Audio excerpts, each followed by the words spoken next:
All right, we are live today with David Cohen from Techstars. Welcome to the Venture Deals AMA. This is your chance to ask questions of David. This is part of the Venture Deals course where we're covering venture capital, and it'd be great maybe if you give a little introduction. Students are in week 2 and they're learning about venture deals and pipelines. Cool. What's the deal with Venture Deals? I'm David Cohen. I'm guessing I know a few of you out there, but I'm one of the founders here at Techstars. We're about 10 years old now, and most people know us for our accelerator programs that we run around the world. But of course, we also have lots of startup engagement, community engagement activities like Startup Weekend, Startup Week. We also have a big venture capital platform now, several hundred million, about 300 million today under management and growing quickly. So we do post-accelerator seed, Series A, and a little bit of Series B as well, investing. And that's where I spend most of my time, as I'm also one of the general partners in the venture fund. So, raising that capital, deploying that capital, sitting on those boards of those larger investments that we have. And so, happy to be here and share. Here's my only rule, is you can ask me anything. There you go. Isn't that what this is? That's a good rule to have. Yeah. All right. Okay, so for those of you watching live, if you would, on the right-hand side of your screen there is a chat box. We've got a few questions that came in beforehand, but if you have questions as we're talking, put it into the chat box. I'll be moderating, and I'll ask those questions of David. All right, first question that I want to cover is if you would just kind of give a little bit more nuance around how venture capital funds are structured. So in the lectures they watched, they learned about the 22 structure or the 220 structure. Yep. And maybe talk about kind of the difference between how early stage ventures are structured, later stage, how the funds come together, and then maybe at the very end compare and contrast that against angels. So the actual fund structure itself, sort of yeah, the LP, kind of give GP. us a little bit of a peek inside the kitchen.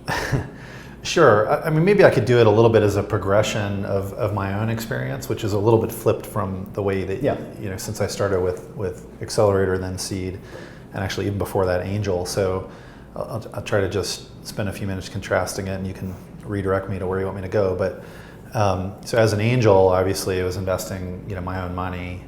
Had a couple exits and a failure as an entrepreneur, started investing my own money. There it's, I had an LLC that represented me. There was no sort of general partnership, limited partnership. It was just my money in an entity that I called Colorado Startups. I 100% controlled what I would direct it to and what I would do with that. Made a bunch of different angel investments, did some creative structures, like royalty-based loans and things like that. As Techstars progressed and there was more and more opportunities, some people came to me and said, you should start a venture fund. I said, what's that? And learned quickly what that was. Wasn't that I, had the benefit of a great course like this. I had some great mentors, the Foundry folks across the hall and others. Started that first fund, which was just a $5 million fund. I actually put a limit on how much I would raise there. I probably could have raised a little bit more, but didn't want to lose a lot of people's money, other people's money. So I put a $5 million limit on it. Still felt like a lot at the time. Now it's one investment. But that was a GP LP setup. And so when you reference the classic, what I would call a 2 and 20 model, that's pretty much what it was. It was, 2% management fee, during the initial investment period, and then reducing. Total fees there, would be something like, 18% of the fund, somewhere in that range, over like the whole period of the fund. 10-year vehicle, but that would invest, within a few years. So 3-4 years was the plan. Developed a investment approach there, but the LPs, the limited partners in that fund, were all high net worth investors, and they were mostly just people betting on me. They saw Techstars as an advantage. They saw some early, interesting investments, and they said, you know what, here's some money, go deploy it. Very friendly. The legal documentation was what I would have called at that time very GP friendly, meaning friendly to me, the general partner. in that everybody trusted me. It wasn't a lot of money for people. People were putting in $50,000 or $100,000 of a $5 million fund, and so there wasn't a lot of focus on, due diligence or protections for the limited partners in that fund. And how did that shape how you made those investments? I had total freedom to do whatever I wanted, right? I could invest in pretty much anything with any amount of money. I could have put theoretically, 100% of the fund in one investment.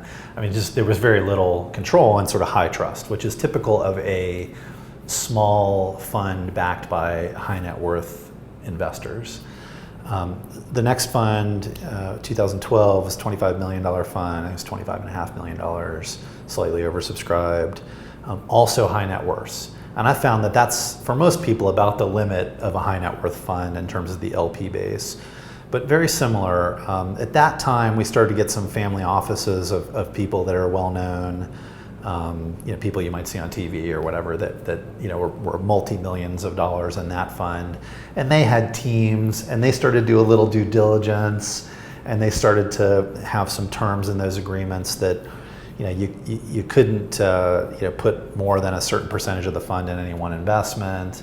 They wanted to just ensure that it was going to be managed well. Bigger checks like that. Some of them would say, I want part of the general partnership, so I want some of the carry because I'm a big anchor investor, and I would always say no to that. That just creates all kinds of bad downstream effects.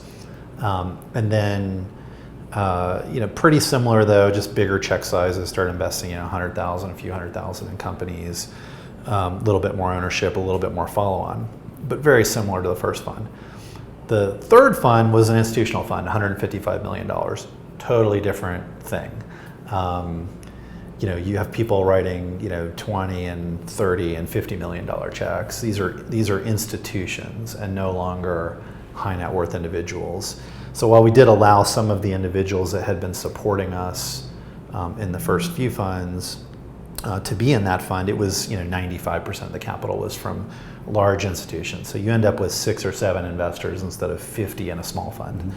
Now, of course, that's a protracted process of going through their due diligence. A lot of legal documentation. Definitely no longer GP balanced. Sort of more balanced than GP friendly.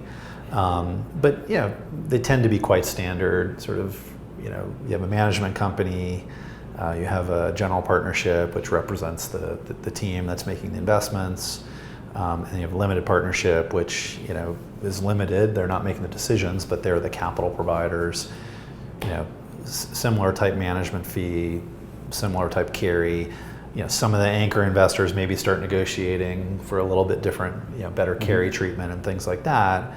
And the trend today, as we move into our next institutional fund, is to try to reduce fees for people and to, because you really want to invest as much of that money as you can, and be as aligned as you can with your limited partners. And that's sort of where we're heading as we get bigger and bigger into institutional funds. So that's a little bit on the progression. I'm happy to go deeper into whatever the interest is. Sure. Yeah. Let's talk about. So as entrepreneurs are raising money, and they're looking at a $5 million fund or 25 million or 155. Yeah. How do they match up where their business is at with which fund they should start thinking about as they're putting that in the pipeline? Yeah. So I think a really good simple rule of thumb, and rule of thumbs are never perfect, right? But they just give you a sense, is that for the investment that a particular fund is going to make, more or less that manager is thinking about, in many cases, can this investment return this fund? So if they're putting $50,000 of a $5 million fund, right, the multiple's easy to understand. They're looking for 100, right? They're looking for that return that is going to, return that fund potentially. They're not expecting it to, but it has the potential to do that, because those are, it's not going to return. A $50,000 investment's typically not going to return a $200 million fund. Mm-hmm. I know of one example that could do that today, or I'm sure there's a couple, but and so that's a good mental model. I think also just understand the pressures and the strategy that particular investor would be under. And so if it's a $5 million fund, it's a angel turn micro fund manager, they're probably going to behave like an angel. They're probably going to be quite patient for their return. Understand where they are in their fund. Is it the last investment or the first investment? That kind of stuff always matters. As you get into a $150 million fund, they're probably a Series A investor. That's probably why they're making a seed investment earlier, is to be able to eventually put $5 million in that company. So, they're going to want a portfolio of at least 20 to 25 companies. And so you think about, okay, $150 million, it's about $5 million all in, and the seed program probably supports that. So understanding what ratio of seed to follow on does this particular fund historically do? Do they do, if they make a seed investment, does 1 in every 50 of them turn into an A, or 1 of every 3? Mm-hmm. That might be really important because of the signal downstream for you as an entrepreneur. So, just understanding the dynamics behind that set of general partners and that firm, and what is probably motivating them. Again, an institutional fund, when they go out for their next fund, they're going to want as much liquidity as possible, right? They're going to want as much growth as possible to convince for entrepreneurs. So it might put some pressure on them to, grow quicker, move quicker, fail or succeed quicker, right? Around the cycles that particular firm is going through and and raising money. So, it can create some unnatural consequences. Now, great firms don't let that get in the way, and the best of those firms are quite confident about their next fundraise and their community of limited partners, and so they're not overly concerned with that, right? They have long-term capital partners, but take a new fund, right? That's maybe raised their first institutional fund, you can be pretty sure they're going to be worried about impressing their capital providers quickly. So there's those kind of things, if you understand it, I think can help you as an entrepreneur. Okay. Great. This class naturally pulls in a lot of international people, so it was neat. Last night I was going through, kind of looking where everybody's from, and it's really from all around the world. Cool. The interesting thing about Techstars is, we have a presence all around the world. Yeah. What are you seeing, like, if people are outside the U.S., how should they be thinking about early stage investing from an entrepreneur standpoint? Meaning, if I'm an entrepreneur and I want to raise money, what are the nuances? What are the differences you're seeing internationally versus in the U.S.? I mean, look, I hate to overly generalize because every market is different, but when you think about, I think we're investing to accelerators now in 8 countries, 30 accelerator locations, and then we run Startup Weekend in 160 countries. Mm-hmm. So, we have that view. I think in many places the angel market and the micro VC market are not as developed. People haven't had the same luck or success, or certainly the wealth is often there, but they haven't turned that into focus on early stage VC in the private equity world. And so what that means is it's often harder to get those smaller rounds done, and that the way I like to describe it is, from my perspective, visiting someplace like Cape Town or even a Berlin, right, is that often the early stage investor there is doing diligence as if it were the next round, right? So for me as an angel, when I pull the trigger on Twilio or SendGrid or Uber, right, it's one meeting, it's probably 20 minutes, and I'm in. I find that's the gut reaction of a seed investor, especially angel investors, is often more valuable than the due diligence. But for an angel investment, I see angels that spend 2-3 months torturing the entrepreneur, right? And they're treating it like it's a Series A and a $5 million investment for $50,000, mm-hmm. Or the equivalent. Now, a lot of markets have developed past that. I think in the UK you're seeing a lot of progress. In Berlin, I don't want to pick on Berlin, you're seeing a lot of progress. There's some great seed funds in those markets. There's some great angels in those markets. But 5 years ago, not as much, mm-hmm. right? So you see the progression, the development, and in a lot of places around the world, there's even less of that. And so the markets that we're investing in today do have developed, seed and angel communities, and are getting stronger quickly. I think that's kind of been the sweet spot for us with accelerators. And then the other activity we do develops markets. So it's harder in the early stage. There's always the growth capital. Mm-hmm. No matter where you are in the world, if what you're doing is working and taking off and amazing, you're going to find that capital. Okay.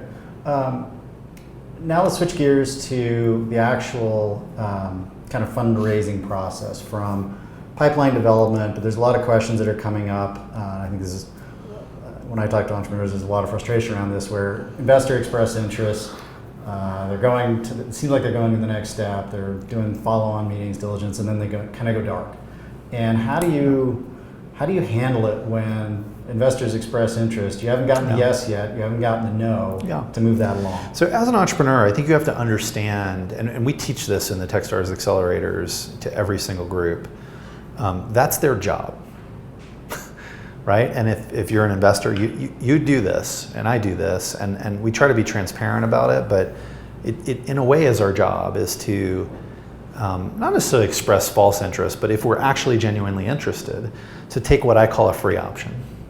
So, if the line of commitment is here and I can walk up to it and not cross it, but sort of be right there and to tell you I'm so excited about what you're doing, I can take a free option, because when the deal comes together, when you get an amazing term sheet, an amazing board member, an amazing partner, you have an amazing deal with a customer, I'm already right there, right? And so, but recognize I don't want to be first, especially if I'm just a part of a round.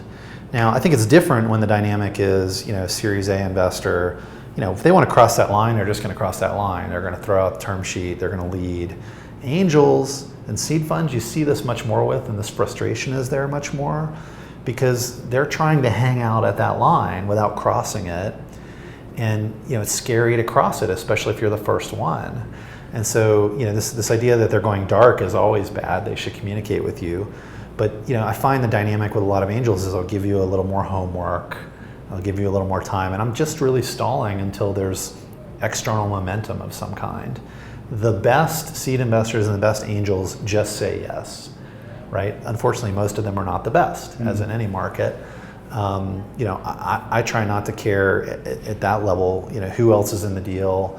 It doesn't really matter that much, right? It's about the entrepreneurs. When you get to the Series A, the Series B, who your capital partners are start to matter a lot more, because downstream financings are an issue, right? So, if I have a fund that has deep pockets in my company as an entrepreneur, it's more likely I'll be able to raise that capital downstream without as much difficulty. So, I think that's where the frustration comes from.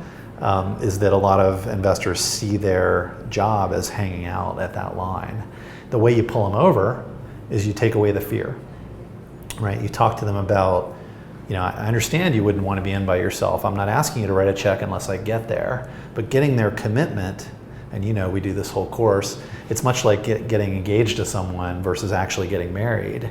There's a lot of things that have to happen in between those 2 points, and as long as you make it safe in that way, that along the line, bad things aren't going to happen. So in other words, I'm going to raise the full round, I'm going to continue to make progress, we're going to figure out the price, you can get them across that line.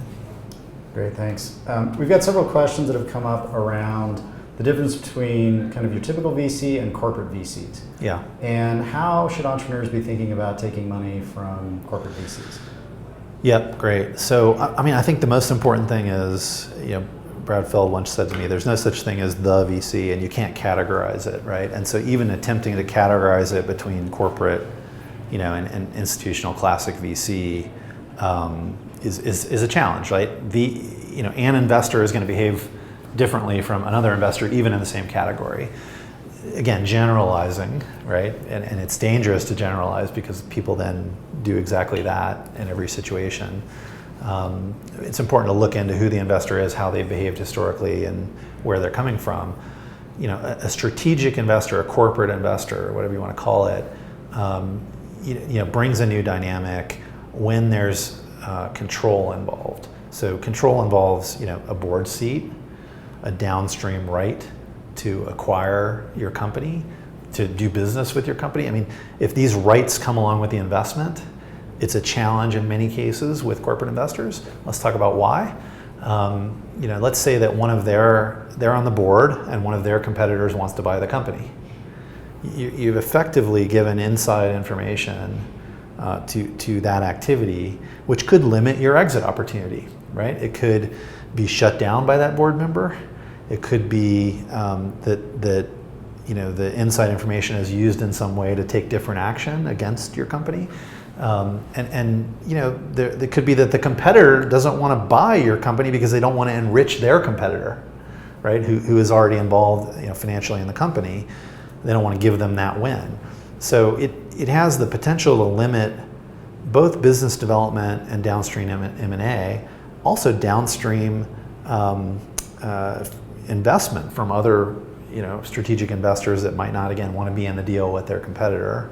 And so it really matters a lot from what I've seen across 1,000 companies. Some corporate investors, strategics are great. They make a financial investment. They help the company. They don't take these control or downstream rights type provisions.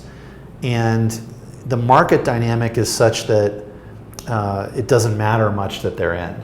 Like, it's literally more like a financial investment. So try to give you an example. Some markets matter a lot, right? If you're in the, take the voice home, AI market, right, with Amazon Alexa and Google at home, and let's say that, Google makes an investment in the thing you're doing, is promoting you, whatever that thing is, much less likely that Amazon would do that because they're very visible competitors in that space. In another industry, say the infrastructure for travel, which is these invisible systems that no one even knows who the names are, and these are multi-billion-dollar companies, is much less likely to have an impact on Marriott that you're working with one of those because it's not viewed as directly competitive. So you have to really analyze who those strategics are, how they behaved historically, and recognize some of the pitfalls. Okay. And kind of a follow-on with that, a lot of times those kind of corporate VC engagements will happen because of either starting out initially as a customer engagement with the company or some kind of business development. Yep. How should entrepreneurs walk the line between customer, business partner, and corporate VC? I think it's just important to separate those constructs exactly like you just described them. That's what I learned early on, right? That they want to conflate those things and wrap them together in many cases. We'll make the investment and then we'll advance the business development deal, if we do that. I, as an entrepreneur, would try to separate those things. I would try to not have them be tied together, contractually, for example. You're a customer or you're not. You're an investor or you're not. This is the investment terms. You're doing it on the same terms as everyone else, right? Yes, we have intent to do these things, but it's not part of that deal, right? And we have a business development relationship that we're working on that's not dependent on the investment. That's the optimal world. The strategics, the corporates are going to try to tie those things together, and I think it's our job to unbundle them as much as possible. Great. Okay, next question we're getting from quite a few people are around how do you think about investors and board dynamics? So when taking investment, how do you think about should this person be on my board from an investment? If an investor gets really aggressive about being on the board, but maybe you're not, totally think it's great. How should entrepreneurs? So again, this is from the entrepreneur perspective. Yep. I think it's fairly straightforward to for larger firms to do the due diligence on the person, and it's important to do it on the person because there's always the bait and switch of I'm going to be your board member, and then someone else in that firm is suddenly the board member. And that should theoretically be okay, but it's really interpersonal dynamics, at play here. And so, speaking to people who've had that person on the board, have they left the board? Have they substituted? Not just where they're currently at, but just like in any reference, you would look at where they used to be. Did they leave the board? What was the circumstance? Did they replace with a partner? Is that common? Is that uncommon? How do they behave in that context? To me, the best board members are there to work for the CEO until they don't support the CEO, and then it's their job to fire them. But if they're not doing that, they should be working for the CEO. And in the dynamic in the boardroom, it should be, I'm trying to provide input and information for you to make decisions. it's your decision, not mine, right? And you don't work for me, I work for you as a board member. Now, if something's messed up, it's my job to fix that and bring in someone new, but that's never the intent going in, right? You're making the investment because you believe. And some people, of course, will speak to the entrepreneur about that possibility, and I like that when venture firms and board members do that. You want somebody that, I think you should think about what do we have and what do we not have, right? And so if what we don't have is the ability to raise downstream capital, we want somebody who's really good at that on the board. If what we need is connections in the hospital industry, we want somebody that really has a lot of that. So on our board at Techstars, yes, we have a few, investor types, but mostly, we've got people that really understand how to engage with corporations that we work with. We've got people that have built entire financial asset classes. Arthur Lev on our board, former chairman at Morgan Stanley Investments. He's seen all that stuff. He's seen an important financial company get built. That's what we were lacking, right? And so I think you think about it as what are the skills you need and how do I go fill those gaps? Great, thank you. Got several questions now around the due diligence. So as an investor, when you approach due diligence, are you continuing to look for reasons to say yes, or are you looking for reasons to say no? And how should entrepreneurs approach the diligence process? I think it varies a little bit at the stage. This is kind of back to the problem rest of world that we see that the angel comes in and does three months of deep due diligence and wants every financial model. And here it's more like, wow, I really like you and I really think this is a thing and let's just do it, right? And so, the dynamic changes as you get into later stages. When we're going to make a $3 or $5 million investment, we're obviously going to do a lot of work. We have the benefit of having lived with those companies for a long time because they've probably come through our accelerators. We probably made a seed investment. We probably had somebody on the board in our system. And so there's less of that to do for us. But for classic outside VC, many of them are going to want to understand a $5 million round right today has turned into it's picking something that's working and fueling it. We like to think of Series A as risk capital, but there's so much capital out there in the seed world that only the best pop up to the Series A now, right? And so they probably are going to look deeply at what's the model, what are the assumptions. There's hopefully a lot of work on the people, if you don't know the people, because that's really more important than anything. And they have to have a market thesis, so they're going to spend time on that. Different firms are going to work different ways. In our firm, what we do is we very rarely meet as a group with the entrepreneur. We like to do it individually, and we like to get a build from that activity. We want to feel just more and more excitement every time. I think especially back to angel stage, I think it's very easy to talk yourself out of an investment. For a seed investor, even as a micro fund, too much due diligence sometimes hurts, and it's controversial. I've said that a lot. That first reaction and that gut feel of this is really interesting and different, and no one else believes it, but I believe it. Right? That's often the level of due diligence that I think should be done at seed. Series A, much deeper. Great. Questions around kind of the idea of when you're running the investment pipeline process, do you let investors know which other investors are interested, and as it starts to narrow in on the due diligence, and maybe you haven't said that there are other people interested, how do you manage the due diligence when that kind of all starts coming together? Yeah, it's really important, I think, to have someone who's been through it on your side. And that, again, one of the advantages of what we do is we provide that coaching and that experience, and we're in very early. But again, on the board, you probably want to have somebody that's done 30 of these, right? Next round investments to help you with that strategy, because unfortunately there's no straightforward answer. Every situation is unique. Generally, I think you don't want to tell other interested investors who's out there until you do it as a strategy. I get the question a lot. I got a term sheet, it's 5 on 15 from whoever, firm A, and I got firm B, and they're just, they're acting like they're really interested. They're up at the line of commitment, but I'm not getting the term sheet. Can I just tell them And I said, no, tell them you've got a term sheet, tell them you need to make a decision out of respect for the other firm, and you guys need to move your process along. I think I can stall it for a week or two. But don't say who it is, and don't say what the terms are. Right? And why is that? I think just unless you have permission, right? First of all, it's a confidential transaction. They probably asked you to sign a term sheet that has some confidentiality around it. They probably asked you not to shop it.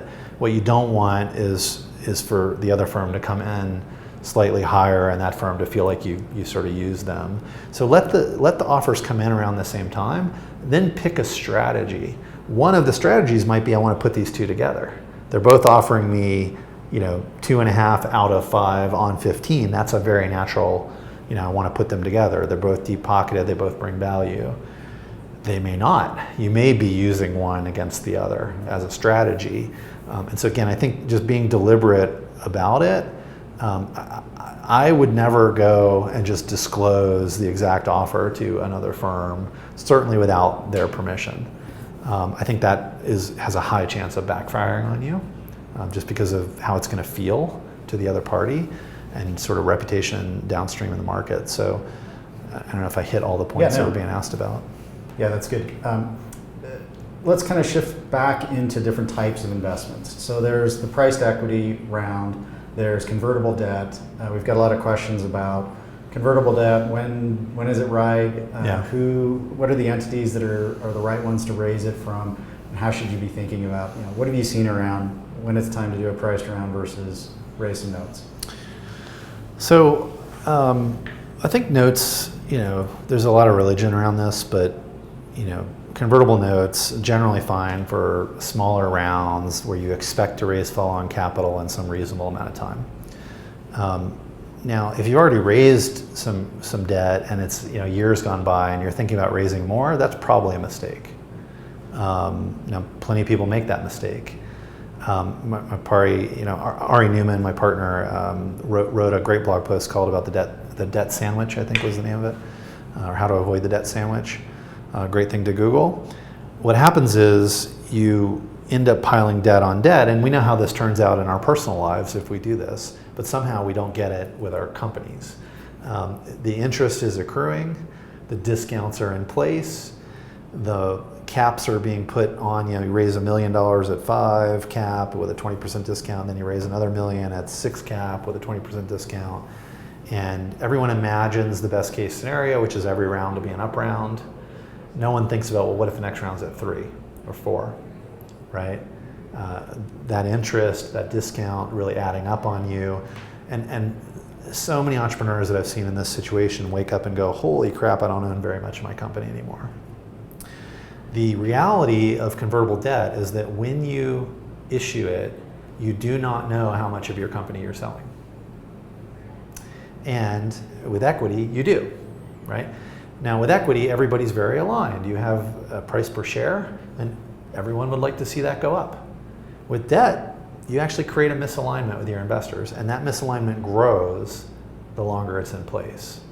So with debt, if I have a $5 million cap, I've got $1 million in the company, I would rather see it convert at 2 or 3 million, because I will own more of the company. Now, am I going to collude against you to make that happen? Maybe not actively, but if somebody asks me, do you think 3 or 4 is fair? And I think it's fair, I have a financial incentive to say yes if I hold that debt. And I think a lot of entrepreneurs don't really understand that. They always just imagine that, the discount doesn't matter, interest is really small, which by the way, it's not when it goes for years. And it's doubly not when you do 2 or 3 rounds of debt. Markets change, right? I mean, we're in summer for startups. Valuations are still pretty high. I've been doing this 12, 13 years now. I've only really seen one big cycle, but they come and they go. And when I think 2009, 2010, raising $1 million was a lot of money. Raising 500K was pretty normal. Doing it on 2 million pre was pretty normal. 20% of the company, right? And today it's really offensive to people to hear those kinds of prices, but it is coming back, right? And if you have debt at the moment that comes back, you're in trouble. So I'm not anti-debt, but I think you want to convert it quickly to equity, and you don't want to do multiple rounds of it in a row. And a follow-on question we have is around convertible notes versus like a safe instrument. Yeah. Can you talk about both from an investor perspective and an entrepreneur's perspective, how to think about those? Yeah, so I think SAFE's a nice add in the angel community, maybe the micro VC community. You're seeing more and more of it regionally. The issue for the more, I'll use the word professional, but probably institutional or, investors that have sort of, more sophisticated LP bases, is that it really doesn't provide enough protection in a fiduciary sense for those investors. So we don't use them. Those things are evolving.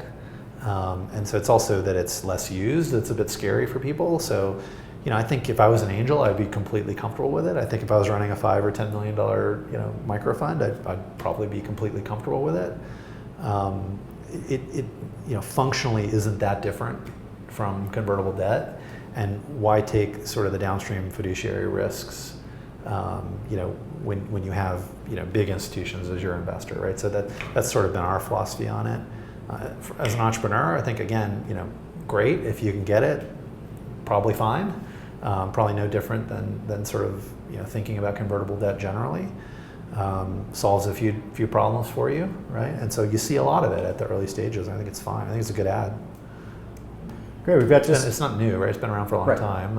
It's agreement for future equity interest, we used to call it. But it got a name a few years ago and got popularized. Got some marketing. Yeah.